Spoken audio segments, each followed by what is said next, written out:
तो इसके बाद हमको पढ़ना है अनंत विस्तार की समतल अचालक प्लेट के कारण किसी बिंदु पर विद्युत क्षेत्र की तीव्रता।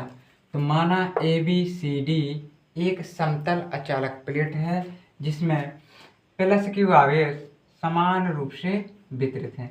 क्या है ये? प्लस क्यू आवेश समान रूप से वितरित है। इसका आवेश का पृष्ठीय घनत्व सिग्मा है। सिग्मा का चिन्ह कैसे होता है? सिग्मा का चिन्ह ये होता है। और आवेश का पृष्ठीय घनत्व क्या होता है ये हम पिछली क्लास में पढ़ चुके हैं। अगर आप लोगों ने नहीं पढ़ा तो पिछला वीडियो जरूर देखें। तो आवेश का पृष्ठीय घनत्व सिग्मा है।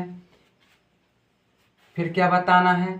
फिर बताना है कि इनकी ई वेक्टर और डी वेक्टर की दिशा एक समान है, दोनों तरफ डायरेक्शन एक समान है। तो देखो इन दोनों निकायों के कारण, इस निकाय के कारण बिंदु P के कारण बिंदु Q के कारण विद्युत फ्लक्स क्या होगा? समान होगा। और समान होगा और डायरेक्शन क्या सी है? एक सी है। तो देखो दोनों कुल निकाय का विद्युत फ्लक्स क्या होगा? दोनों का जोड़ देंगे। ये बिंदु P के कारण है और ये बिंदु Q के कारण है। दोनों समान है, दोनों को जोड़ देंगे। E vector E vector E vector dot E vector, दोनों समान है तो दोनों जोड़े जाएंगे। 2 ई वेक्टर ए वेक्टर आ जाएगा। इसका फॉर्मूला जानते हैं, ई ए कॉस थीटा हो जाएगा। थीटा बराबर 0 रख दोगे क्योंकि देखो ई वेक्टर और डी वेक्टर के बीच में कितने अंश का एंगल बन रहा है? 0 अंश का बन रहा है। तो 0 रख दिया। कॉस 0 का मान जानते हैं 1 होता है, 1 का गुणा हो जाएगा तो 2e आ जाएगा।